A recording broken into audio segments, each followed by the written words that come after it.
मुख्यमंत्री योगी आदित्यनाथ ने सहारनपुर में विकास परियोजनाओं की सौगात देते हुए विपक्ष और दंगों की राजनीति पर बड़ा हमला बोला है।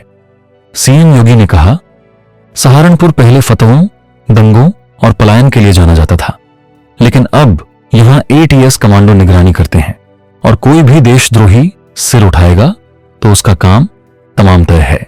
VO1 2131 करोड़ की सौगात।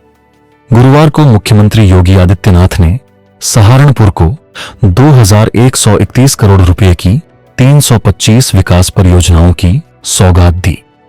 इस दौरान उन्होंने कई योजनाओं के लाभार्थियों को प्रमाण पत्र बांटे, साथ ही 500 युवाओं को ज्वाइनिंग लेटर भी दिए। योगी बाइट स्टाइल। अब नौकरी में क्षेत्र, जाति और सिफारिश नहीं चलेगी। हमारे लिए 25 करोड़ जनता एक परिवार है। VO2 जाट फतवों से विकास तक। सीएम योगी ने कहा कि एक समय ऐसा था जब सहारनपुर फतवों और दंगों के लिए बदनाम था। उन्होंने कहा, यहां खाने पीने तक पर फतवे जारी होते थे, लेकिन अब वहीं सहारनपुर विकास और सुरक्षा की नई पहचान बन रहा है। योगी ने दावा किया कि पहले पश्चिमी यूपी दंगों की आग में जलता था। कैराना और कांगला से लोग पलायन को मजबूर थे, लेकिन अब पूरा प्रदेश माफिया और दंगा मुक्त हो चुका है। VO3 डबल इंजन सरकार पर जोर। मुख्यमंत्री ने डबल इंजन सरकार की उपलब्धियां गिनाते हुए कहा कि आज यूपी की तस्वीर बदल चुकी है। Delhi Meerut rapid rail, Ganga expressway, Noida international airport और सहारनपुर एयरपोर्ट जैसी परियोजनाएं प्रदेश को नई पहचान दे रही हैं। योगी ने कहा कि पहले दिल्ली पहुंचने में 6 घंटे लगते थे, अब वही दूरी सिर्फ 2 घंटे में पूरी हो रही है। VO4 विपक्ष और तुष्टीकरण पर हमला। सीएम योगी ने विपक्ष पर भी जमकर निशाना साधा। योगी बाइट स्टाइल। जाति के नाम पर समाज को बांटने वाले अब बेनकाब हो चुके हैं।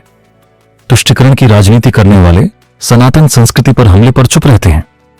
उन्होंने कहा कि पेशेवर अपराधियों और माफिया को संरक्षण देने वालों की राजनीति अब खत्म हो रही है। VO5 पश्चिम बंगाल चुनाव का जिक्र। योगी आदित्यनाथ ने पश्चिम बंगाल में भाजपा की जीत का जिक्र करते हुए कहा कि जनता अब जाति और विभाजन की राजनीति को नकार रही है।